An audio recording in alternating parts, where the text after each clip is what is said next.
Bonjour à toutes et à tous et merci de me retrouver sur mon podcast Recettes de prod, les bons conseils. Je m'appelle Virginie, je suis une créatrice dans la production d'histoires et ma mission ici est de vous partager les bonnes bases pour comprendre et entrer dans les métiers de la production audiovisuelle ou cinématographique. Je vous partage les bons conseils et vous aide à acquérir et maîtriser les bons outils, les bonnes pratiques et à développer l'état d'esprit qui vous permettra de durer et d'évoluer sereinement dans cette industrie passionnante mais particulière. Ce podcast évoluera dans le temps pour s'adapter autant à mes envies qu'aux nouvelles pratiques ou pour compléter ou mettre à jour des données déjà transmises.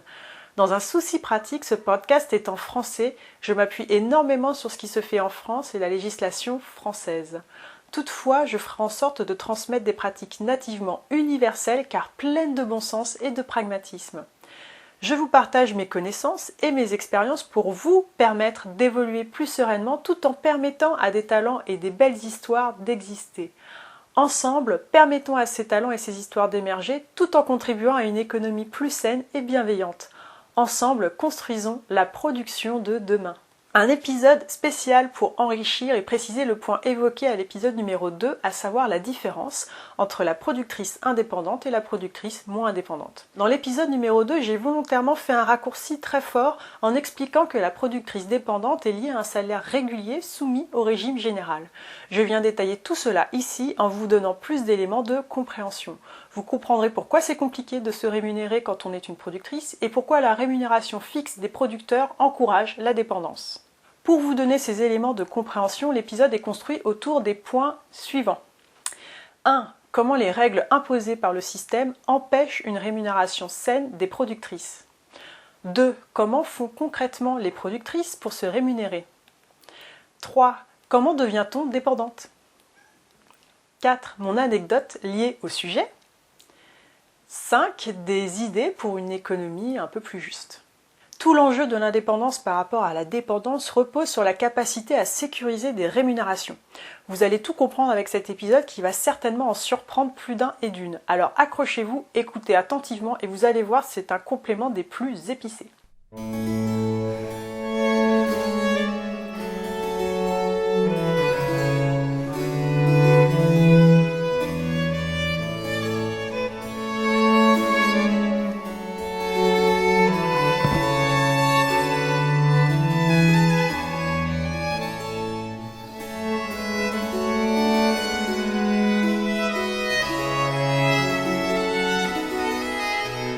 Comment les règles imposées par le système empêchent une rémunération saine des productrices. C'est très compliqué de se rémunérer en tant que productrice dans sa propre structure aujourd'hui à cause des règles imposées par le système, surtout en France, mais copiées ailleurs. Premièrement, toutes les aides publiques interdisent la ligne du salaire productrice dans les devis prévisionnels et les budgets. La seule option pour la productrice de se rémunérer est via les frais généraux. Cela implique que la productrice est donc salariée de la société de production au régime général, c'est-à-dire en CDD ou en CDI. Deuxièmement, Pôle emploi refuse que les dirigeantes, présidentes de sociétés privées dans l'industrie, se rémunèrent via le régime intermittent sur leur propre société. Car c'est au-dessus de la loi, c'est-à-dire que légalement vous avez le droit de le faire, de vous rémunérer dans votre structure pour un poste effectif, c'est-à-dire une mission distincte de votre statut dans les statuts de la société, mais Pôle emploi refuse et Pôle emploi est au-dessus de la loi. Pourquoi ? Aucune idée, mais le message est clair, vous créez votre société de production, vous travaillez pour la gloire ou vous vous rémunérez tout de suite au régime général. Sinon, vous pouvez toujours vous rémunérer sous l'intermittence, en direction de production par exemple, puisque le statut de producteur n'est pas reconnu par Pôle emploi en intermittent, mais Pôle emploi ne vous reversera jamais aucune intermittence en période sans travail, estimant que vous n'y avez pas le droit puisque vous êtes dirigeante de votre société. Et de toute façon, ça coince dès la déclaration parce que les choses sont très bien faites. C'est pourquoi la plupart des dirigeantes de sociétés de production ne sont pas dans les statuts comme présidente ou directrice générale, mais comme actionnaires minoritaires, voire même parfois pas là du tout. Ce sont leurs parents, les mères, les pères, les frères, les sœurs, les cousins, tout ce qu'on peut trouver d'à peu près fiable et consentant qui va officiellement être président ou directeur général de la structure. Ainsi, la vraie productrice pourra se rémunérer en salaire intermittent dans sa structure tout en ayant droit à son chômage en période creuse. C'est quand même absurde de devoir faire ça en France, mais pour l'instant c'est comme ça. Notez qu'en France, quand vous créez une société de production, c'est très mal vu que vous puissiez vous enrichir avec. Donc tout est fait pour que vous ne puissiez pas vous rémunérer par votre propre structure si vous êtes dirigeante, présidente ou encore directrice générale. La rémunération autorisée n'est que via le régime général, ce qui n'a pas de sens du tout compte tenu de la réalité de la gestion économique des productions audiovisuelles ou cinématographiques, ce qui explique pourquoi la rémunération stable via le régime général des productrices indépendantes met des années avant de pouvoir se mettre en place. Absurderie power Le pouvoir de l'absurdité. 2. Comment font concrètement les productrices pour se rémunérer? Pas le choix, pour se rémunérer un peu, il faut faire preuve d'ingéniosité. Première option, passer par un intermédiaire. Souvent, les productrices vont faire appel à une production amie qui va vous rendre un service facturé. Le montant de la facture correspond à votre salaire chargé, enrichi d'une commission, donc vous perdez un petit peu d'argent, en échange de quoi la société amie vous déclare au titre du poste intermittent que vous voulez, souvent directrice de production, au jour et aux heures correspondant au montant perçu, et c'est comme ça que vous percevez votre salaire. Cela permet d'être un minimum protégé en période creuse, donc sans travail, sans perspective de rémunération, et de cotiser pour vous aussi. Deuxième option, passer par le droit d'auteur. La productrice peut aussi se rémunérer en tant qu'auteur pour un projet réel ou fictif, et se verser la somme due pour son travail. L'avantage est qu'il n'y a pas d'intermédiaire et donc moins de pertes. L'inconvénient est que la cotisation n'a absolument rien à voir et compte pour trop peu. De plus, en période creuse, vous n'avez droit à aucun chômage. Troisième option, passer par le statut auto-entrepreneuse. La productrice a pris soin de ne pas figurer dans les statuts de sa société de production et peut ainsi facturer ses services via son statut auto-entrepreneuse pour percevoir sa rémunération due sur les projets dont elle a la charge. L'avantage, c'est que vous cotisez plus qu'au statut d'auteur. L'inconvénient est qu'il y a un plafond annuel au statut d'auto-entrepreneuse et que si vous utilisez ce statut-là pour d'autres missions externes, il faudra être vigilante pour ne pas dépasser ce plafond. De plus, pour beaucoup de rendus de compte dans l'audiovisuel et le cinéma, les factures auto-entrepreneuses sont refusées. Donc la plupart des factures auto-entrepreneuses ne peuvent pas servir de justificatif pour les dépenses sur un film. C'est drôle, non? Quatrième option, se faire rembourser un maximum de frais perso. Mais généralement, ces frais entrent déjà dans le budget des films au poste 6, le transport des frais en régie. Après, libre à chaque société de faire passer les frais qu'elle veut en assumant tous les risques pouvant y être liés. En fait, en France, produire du cinéma, c'est faire du bénévolat officiellement. Une productrice qui se paie au fur et à mesure sur chaque projet, c'est très mal vu et difficilement accepté. La seule rémunération bien vue, c'est le CDI. C'est clairement le message envoyé par les institutions publiques et administratives. Cette prise de tête continue sur comment je vais faire pour me rémunérer a engendré un système parallèle qui favorise une économie malsaine en lui donnant raison, puisque les vraies productrices sont celles qui se rémunèrent en CDD ou en CDI au régime général. Mais comment font-elles pour stabiliser ces salaires alors que la marge est interdite? On y va, vous allez adorer. 3. Comment devient-on dépendante?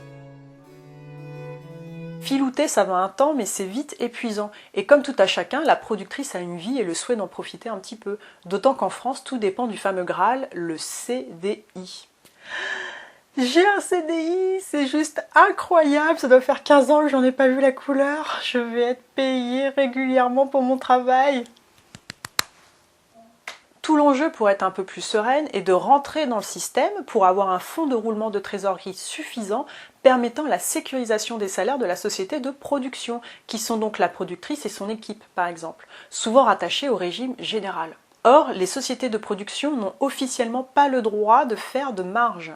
C'est quand même drôle de refuser à des sociétés privées de marger sur leur devis, mais en France, dans la production audiovisuelle ou cinéma, la seule marge que vous avez officiellement le droit de percevoir, ce sont les bénéfices sur les recettes, donc à l'exploitation du film.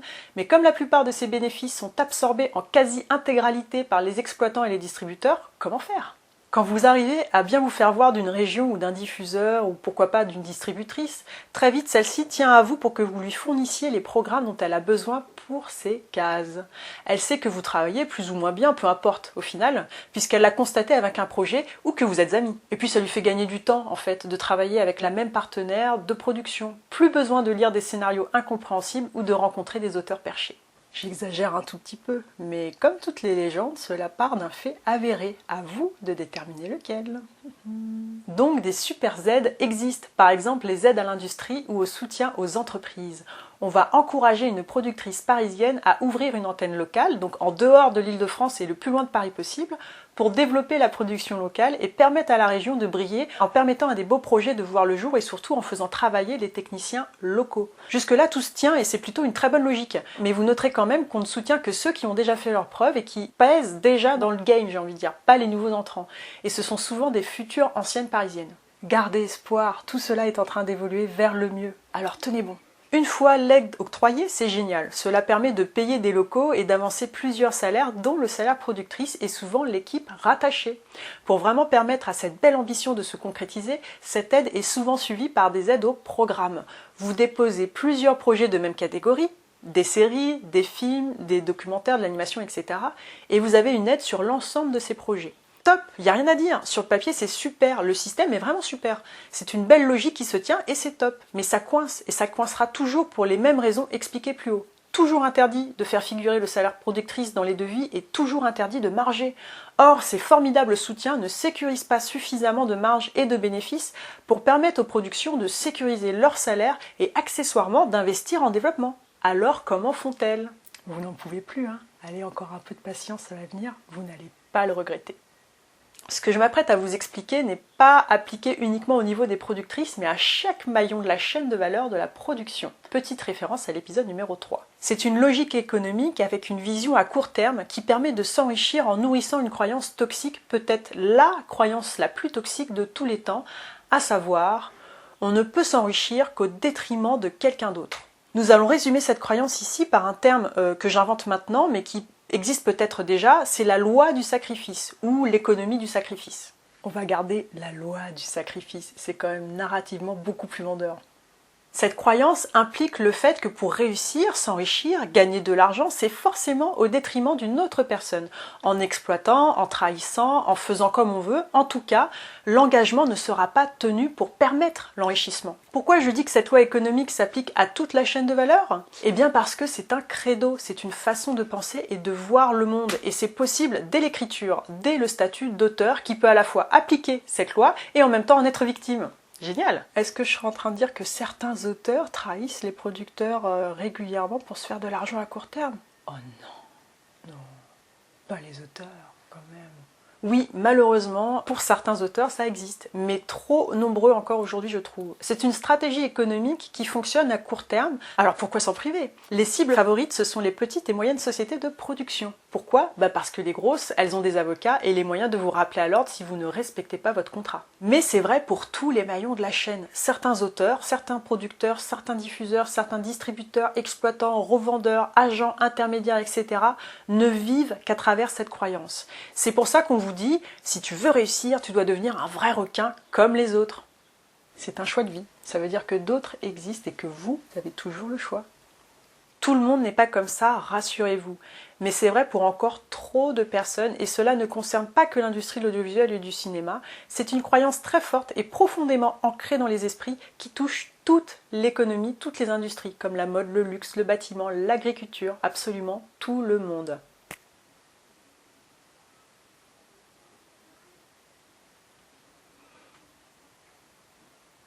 Mais ce qui est rassurant, c'est que plusieurs personnes sensées commencent à conscientiser que ce n'est pas viable à long terme. Le problème, c'est qu'à court terme, cela fonctionne très très bien.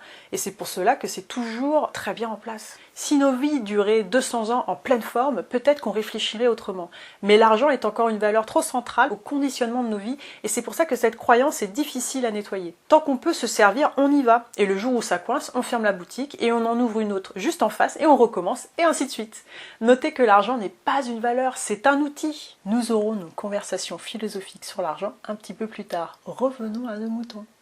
Donc, insidieusement, on devient dépendante au système pour sécuriser son salaire et celui de ses employés. Et c'est de bonne guerre. Mais comme on ne peut pas officiellement marger ni assumer le salaire productrice dans les devis et les budgets, on sécurise en sacrifiant des projets, des coproducteurs, des partenaires, des prestataires, certains techniciens, etc. Pour faire court, on ne va pas tenir ses engagements auprès de quelqu'un pour mettre l'argent promis ailleurs. Non seulement cette pratique est tolérée, acceptée et très répandue, mais en plus cette stratégie économique est assumée régulièrement et publiquement en pleine lumière sous un terme que vous avez certainement déjà entendu. Une petite formule anodine, pas souvent claire quand on ne comprend pas ce que cela signifie vraiment et surtout ce que cela cache en réalité. Ainsi, les actrices et les acteurs dépendants de cette loi du sacrifice parlent volontiers de leur responsabilité économique. La responsabilité économique. La responsabilité économique est une expression très usitée pour justifier qu'une actrice de la chaîne de valeur ne peut pas travailler avec de nouveaux entrants parce qu'elle est soumise à cette responsabilité économique. Un diffuseur ne peut pas préacheter auprès de nouvelles productrices parce qu'il sait qu'il a une responsabilité économique auprès des productrices qu'il fait vivre depuis des décennies. Une productrice ne peut pas prendre de nouveaux talents parce qu'elle a une responsabilité économique auprès des auteurs avec qui elle travaille depuis un semestre. Et ainsi de suite. Une fois la dépendance en place, l'enjeu des productions n'est plus de défendre des talents ou des projets ou de faire avancer ou évoluer le cinéma ou les séries télé en portant plus haut la qualité. Le but est simplement de trouver des programmes pour remplir les cases de ses partenaires de codépendance, pour obtenir les financements régulièrement, presque automatiquement. La mission de la productrice ici peut être définie ainsi, faire rentrer les projets dans les cases des guichets dont elle dépend. Alors ça vous parle, non? Vous l'avez déjà entendu, pas vrai? Vous savez plus où, hein? Ça va venir.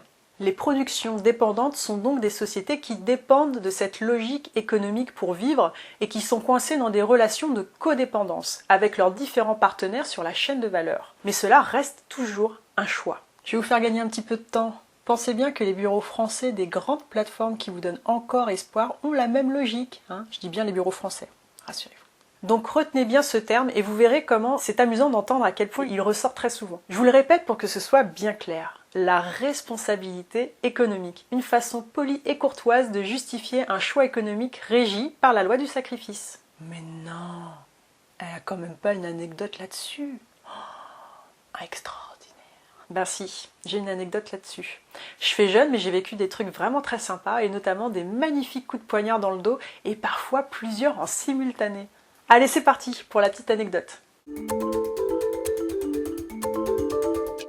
Tout commence par un super projet de série innovant, format court, animation pour adultes. Le projet se porte très bien, j'ai un dossier conséquent, une bible littéraire et graphique complète, mais ça coince encore au niveau des recherches de financement. Après discussion et accord avec l'auteur du projet, je décide de faire une coproduction avec une structure que je pensais amie, implantée dans une région hors d'Île-de-France pour permettre à ce projet de se faire. Le coproducteur accepte et nous entrons en collaboration à 50-50. Tout de suite, je vise 2 dépôts pour me permettre d'aller plus loin avec le projet et de financer un pilote. Un dépôt local de la région où est implanté ce coproducteur et un dépôt national propre au producteur. Je fais tous les dossiers, à l'époque j'avais même un assistant pour m'aider. Nous faisons tous les dossiers, les rédactions des notes, les lettres, les budgets, les mises en page, le tout au nom de la société coproductrice pour augmenter nos chances d'obtention des financements. Et ça marche, nous obtenons les aides et j'en suis ravie. J'annonce aux auteurs le plan d'action en conséquence pour aller un peu plus loin vers le pilote et la préparation de la série. En parallèle, le coproducteur m'annonce qu'un diffuseur local est très intéressé par le programme. Encore une bonne nouvelle, tout s'annonce très bien. Conseil, tant que rien n'est écrit, rien n'a de valeur. En l'occurrence, pour ce mystérieux diffuseur, je n'avais jamais vu la couleur d'une lettre, d'un email attestant de son intérêt ou de son positionnement sur le programme. Je n'avais que la parole du coproducteur. Évidemment, j'ai demandé au coproducteur une copie de l'email ou de la lettre, car cela m'aurait grandement aidé dans ma recherche de financement. Première alarme, ce coproducteur n'a jamais avancé cette preuve. Je trouve une réalisatrice, je valide le processus avec cette dernière et son agent, avec les auteurs, et nous mettons en place un calendrier pour avancer concrètement vers le pilote et la préparation de la série. Je demande au coproducteur quel est le montant exact des aides perçues pour le projet en lui expliquant que j'aimerais contractualiser avec la réalisatrice et prendre un stagiaire ou un technicien pour avancer sur la réalisation du pilote. Deuxième alarme. Notez bien, à partir de cette deuxième alarme, que dès ce moment-là, j'aurais dû me douter qu'il y avait serpent sous rocher.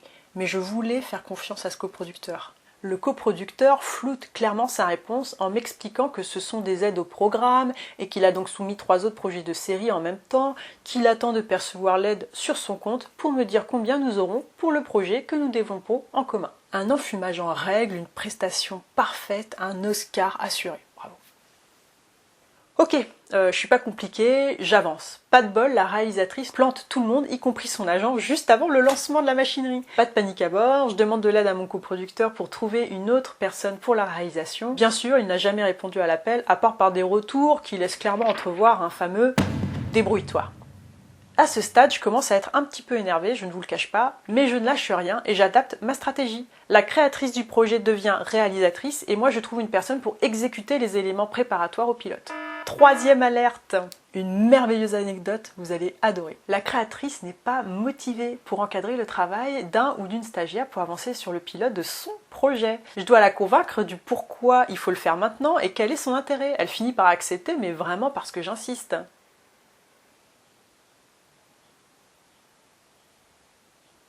Je trouve une super stagiaire pour ça, dispo, motivée, top, je suis ravie. Nouvelle variable, j'avais prévu de partir en vacances au moment de ce travail-là, épuisée par l'année que je venais de vivre. Donc je présente la créatrice à la stagiaire, je leur explique le déroulé, la mission à accomplir, toutes sont partantes, une très belle énergie est en place, vraiment je suis motivée, je me dis que ça va le faire. Je relance mon cher coproducteur pour lui annoncer la bonne nouvelle, que j'ai trouvé quelqu'un pour avancer sur le pilote, je lui expose la mission, le calendrier et par conséquent le résultat attendu. C'est ce que je compte faire pour ensuite trouver les diffuseurs, les financeurs sur le programme. Je lui demande alors où nous en sommes des financements acquis car je souhaite rémunérer la stagiaire ou au moins lui payer ses repas pendant le stage. La mission était sur 2 mois car j'avais besoin des éléments rapidement pour respecter les délais liés aux aides obtenues dont je n'ai toujours pas vu la couleur. Ah oui, je suis à combien déjà? 4e alerte. Le coproducteur estime que nous n'avons pas à rémunérer la stagiaire puisqu'elle travaille moins de 3 mois. Je lui explique que certes c'est légalement possible, mais que financièrement parlant on peut le faire et que c'est toujours bien de payer un petit peu, même les stagiaires. Encore un enfumage royal en m'expliquant qu'elle a déjà l'honneur d'être sur le projet et que ça lui fera une jolie bande démo. Conversation improbable mais très courante sur pourquoi il faut payer les gens, pourquoi c'est bien en fait de payer les gens même un petit peu. Je ne compte plus le nombre de fois où j'ai eu cette conversation magique avec des producteurs. Bref, je n'insiste pas, je veux tenir mon calendrier pour lancer le projet. J'explique à la stagiaire que je ne peux pas la rémunérer, ce qui est concrètement vrai puisque je n'ai pas l'argent, mais que je vais lui donner de quoi se nourrir pendant le stage, du cash quoi, de ma poche, pensant pouvoir me rembourser sur les aides obtenues. Je demande aussi au coproducteur s'il a un bureau à mettre à disposition pour la stagiaire pendant 2 mois, car je ne peux pas lui laisser le mien puisque je serai en congé et que je ne veux pas qu'elle soit seule avec la créatrice. Réponse, non, ça s'arrête là. Bien sûr, aucune aide n'est proposée pour m'aider à trouver une solution sur où la stagiaire va travailler.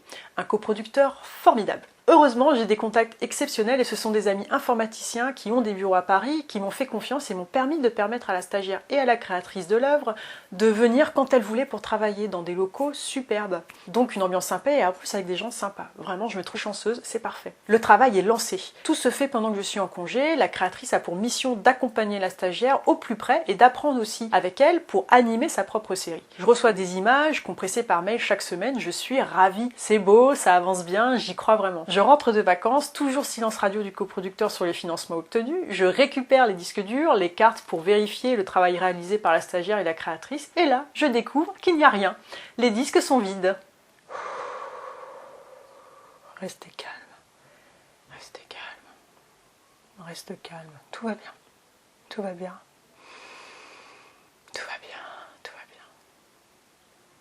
J'apprends alors que la créatrice n'a pas suivi du tout le travail de la stagiaire, qu'elle est partie en vacances, qu'elle ne discutait jamais avec elle et qu'elle avait la tête ailleurs, qu'elle avait beaucoup de préoccupations. En fait, elle ne l'a pas vue plus que moi. La stagiaire, quand même pas bête, m'a donc envoyé des images en basse définition régulièrement, inexploitables et volontairement a supprimé toutes les sauvegardes du projet. Vous constatez que cette anecdote, ce n'est pas un, mais 2 coups de poignard en moins d'1 semaine. Qui c'est la chanceuse ? C'est Bibi! La même semaine, je reçois un email pas sympa du tout du fameux coproducteur en copie du mystérieux diffuseur intéressé par le programme que je découvre à ce moment-là pour me dire que je suis en retard sur le rendu du PAD du premier épisode. Bah ça alors, j'étais même pas au courant. Pourquoi? Pourquoi? J'apprends plus tard que le coproducteur a embauché un nouvel assistant et a très fortement investi dans un autre projet de série d'animation. Il finit par m'annoncer tranquillement qu'il ne me versera pas les aides perçues avec mon projet parce qu'il en avait besoin pour autre chose. C'est pas une bonne blague, c'est une bonne blague. La vie, la vraie quoi. Ah, clap de fin. Bravo, super film, bravo. Ah non, c'est vrai? Ah c'est vrai tout ça? Oui. Eh ben tu fais un métier bizarre, hein. Voilà, fin, clap de fin. Je trouve que c'est une super anecdote. J'ai vraiment adoré de vivre ce passage. Voilà comment la loi du sacrifice fonctionne. Le projet est mort car, à bout, je n'ai pas su rebondir après ces coups-là. Mais dans ce cas présent, la créatrice a malheureusement sa part de responsabilité aussi. Personnellement, ça m'a mis à terre car j'avais beaucoup investi en avançant pas mal de frais que je ne pourrais donc jamais me rembourser. Et pour couronner le tout, je suis certainement grillée auprès d'une région et d'un diffuseur local avec qui je n'ai jamais discuté en direct. Donc des gens que je ne connais même pas. Tout ça pour vous dire que cette logique économique fait mal, très mal. Ce n'est pas la seule anecdote que j'ai à vous partager pour illustrer cette loi du sacrifice et j'ai hâte de vous partager les autres dans les prochains épisodes. La production, un monde formidable, une grande famille pleine d'amour et de bienveillance. Que du bonheur. Dès que vous avez un doute, une alerte, prenez-y garde immédiatement car les conséquences peuvent être dramatiques pour vous personnellement et pour le projet. Prenez garde aux explications fumeuses, demandez toujours des preuves, rencontrez les soi-disant intéressés à vos programmes vous-même, faites-vous connaître directement des régions où vous faites des dépôts en coproduction. C'est difficile parce qu'ils ne veulent pas vous connaître. Ce qu'ils veulent, c'est travailler avec les mêmes pour se faciliter la tâche. C'est la fameuse responsabilité économique. Vous comprenez mieux maintenant comment le serpent se mord la queue et adore ça. Des conseils précieux que j'aurais aimé avoir à l'époque avec une anecdote qui soulève une vraie question. Est-ce vraiment possible d'être indépendante dans la production aujourd'hui ? 5. Des idées de solutions pour une économie plus juste. Selon moi, pour commencer à assainir un peu les choses, 2 éléments très simples à accepter et à imposer. 1. Permettre d'afficher clairement le salaire productrice au poste de personnel, donc hors charge. Pour limiter la casse, on peut se dire que le salaire productrice ne doit pas dépasser les montants attribués aux auteurs et salaires réalisatrices cumulés. Bon, c'est qu'une idée, hein. Vous vous souvenez de ce que je vous ai dit sur les idées dans l'épisode 1 ? 2. Permettre d'afficher et sauvegarder une marge à chaque montant alloué au coût du film. Entre 12 et 15% par exemple, ça me paraît un bon montant pour permettre de sécuriser des salaires, de développer de nouveaux projets, bref, d'être une société en bonne santé. Une société privée, pour exister sainement, doit pouvoir marger et investir en recherche et développement. Pourquoi est-ce interdit aux sociétés de production de cinéma ? Après, je ne vois pas encore comment, à moi toute seule, je pourrais formaliser mon idée pour la mettre concrètement en place. Mais bon, si vous avez des idées et si vous voulez vous joindre à moi pour faire bouger les lignes, je serai ravie d'en discuter avec vous. Conclusion. Pour conclure, je vais vous partager un conseil pour vous lancer et vous sécuriser dans la production, car malheureusement les choses ne sont pas prêtes de changer. Mais ce n'est pas une excuse pour abandonner des talents, des beaux projets et surtout pour abandonner vos rêves de production. En premier, je vous conseille de trouver un métier, un emploi qui vous fait vivre en parallèle de vos premières années en production. Le temps de trouver un équilibre financier et économique. Idéalement dans un tout autre secteur pour éviter les amalgames. En France, on n'aime pas trop les slashers, c'est-à-dire les multicasquettes dans un même secteur, même si c'est ce qui est de plus en plus imposé. Par exemple, un producteur qui est aussi auteur, réalisateur, showrunner, monteur, VRP.